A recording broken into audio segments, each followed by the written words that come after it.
மேசம்.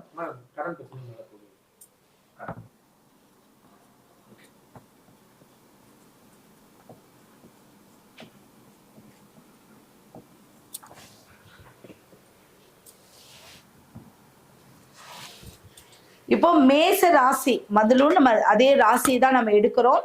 இந்த சப்ஜெக்ட் வந்து கடன் தீர்றதுக்கு என்னென்ன பண்ணணும், எந்த திதிகளை கொடுக்கணும், எந்த ஓரைகளை பண்ணலாம், இதை தான் நம்ம சொல்லக்கூடியது. ஏன்னா எல்லாத்துக்கும் கடன் இருக்கு, கடன் இல்லாத ஒரு பர்சன் இருக்கவே முடியாது. இப்ப மேச ராசிக்கு அப்படின்னு பார்த்துட்டீங்கன்னா அது சரராசி. மெயின் வந்து ஆண் ராசி, சரராசி ஆண் ராசி. அது வந்து நெருப்பு ராசி. ராசிகள்ல வந்து இதையும் எடுத்துக்கோங்க, சரராசி, நெருப்பு ராசி, ஆண் ராசி.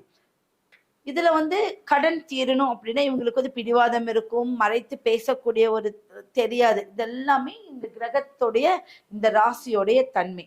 இவங்களுக்கு என்ன பண்ணணும் அப்படின்னு பாத்தீங்கன்னா, தேய்பிரை நாள் இருக்கு இல்லைங்களா, தேய்பிரை நாள்ல கடன் வாங்க கொடுக்க கூடாது. நோட் பண்ணிக்கோங்க, மேச ராசிக்காரர்கள் தேய்பிரையில கடன் கொடுக்கவோ வாங்கவோ கூடாது. செவ்வாய்க்கிழமையிலும் கடன் கொடுக்கவோ வாங்கவோ கூடாது. இது வந்து முக்கியமான ஒரு விஷயம்.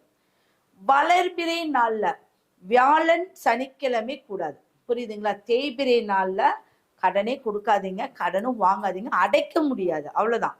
அதுக்காக நான் வந்து கடன் கொடுக்கறதுக்கு என்னங்க பண்ணணும் அப்படின்னா அடைக்கிறது ரொம்ப கஷ்டமாயிடும். அதே வளர்பிறை நாள்ல வியாழக்கிழமையோ அல்லது பாத்தீங்கன்னா சனிக்கிழமையோ நீங்க கடன் கொடுக்க கூடாது. அப்ப இதுக்கு பரிகாரம் என்ன பண்றது? வராகி அம்மனை வழிபாடு செய்ய வேண்டும். நோட் பண்ணிக்கிறது ரொம்ப முக்கியம். ஏன்னா வராகி அம்மன் வந்து உங்களுக்கு ரொம்ப ஒரு பவர்ஃபுல்லான ஒரு அம்மன். அந்த அம்மனை வழிபட்டா இந்த கடன் தொல்லையிலிருந்து சீக்கிரம் விடுபடலாம். யாரு? மேசராசிக்காரர்கள். புரியுதுங்களா? அடுத்தது திசை வந்து பாத்தீங்கன்னா, இப்ப ஒருத்தர் வந்து திசையெல்லாம் எனக்கு தெரியுமா அப்படின்னா, இப்ப கொடுக்குறோம், கொஞ்சம் திசை மாத்தி நின்று கொடுத்தா ஒரு ப்ராப்ளம் இல்லை. திசை அப்படின்னு எடுத்துட்டேன், கிழக்கு அல்லது தெற்கு கடன் அடைக்கிறதுக்கு நல்ல விஷயம். கிழக்கு தெற்கு. நீங்க கிழக்குல நின்று கடன் கொடுங்க, கிழக்குல நின்று கடன் வாங்குங்க, சீக்கிரம் அவங்களும் உங்களுக்கு திருப்பி கொடுத்துருவாங்க, நீங்களும் அவங்களுக்கு திருப்பி அடைக்கக்கூடிய ஒரு அமைப்பு இருக்கு. இது ரொம்ப முக்கியமான விஷயம். கிழமை ஞாயிற்றுக்கிழமை, செவ்வாய்க்கிழமை, வியாழன் சீக்கிரம் கடன் அடையும். இந்த கிழமையில பார்த்தீங்கன்னா ஞாயிற்றுக்கிழமை, செவ்வாய்க்கிழமை, வியாழன் வந்து சீக்கிரமா கடன் அடையும். இந்த மாதிரி பண்ணீங்கன்னா சீக்கிரம் உங்களுக்கு கடன் அடையும். கொடுத்தாலோ வாங்கினாலோ சீக்கிரம் கடன் அடையும். யாருக்கெல்லாம் இதை சொல்லிட்டு இருக்கேன்? மேச ராசிக்கு சொல்லிட்டு இருக்கேன். புதன் ஓரை. புதன் மேசராசிக்காரங்கள் இருக்கக்கூடிய எந்த நாள் ஆனாலும் புதன் ஓரையா பார்த்து, அதுல இல்ல புதன் கிழமையில புதன் ஓரையில அப்படிங்கிறது இன்னும் பர்ஃபெக்டான விஷயம். புதன் ஓரையில புதன் கிழமையில ஒரு கடன் கொடுத்தீங்க வாங்கினீங்கன்னா சீக்கிரம் அடைக்க. நீங்க பெரிய பெரிய ஆளுங்க இவங்கெல்லாம் பாத்தீங்கன்னா இந்த சூட்சுமத்தெல்லாம் கையில வச்சுக்குவாங்க. புரியுதுங்களா? அது சீக்கிரம்.